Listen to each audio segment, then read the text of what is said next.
Okay? Paano nga ba ang tamang kabit ng oil filter ng ating Barako 2 o kahit anong uri ng Barako? Okay?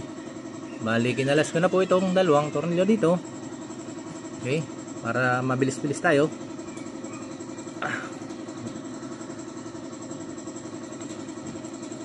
Okay. Huh, huh. Init siya ng konti. Yan. Kung makikita natin, itong rubber ang nabungad sa atin. Okay? Kaya huwag tayong magkakamali ng pagkakabit ng oil filter ng ating Barako.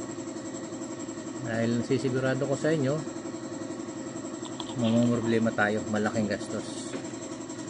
Okay?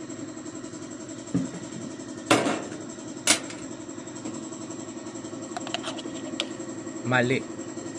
Maling-mali. Yan. Okay. Sana may nakukuha kayong tips kung paano ang tamang pagkakabit ng oil filter ng ating Barako. Okay? Yan ang tama. Okay? God bless.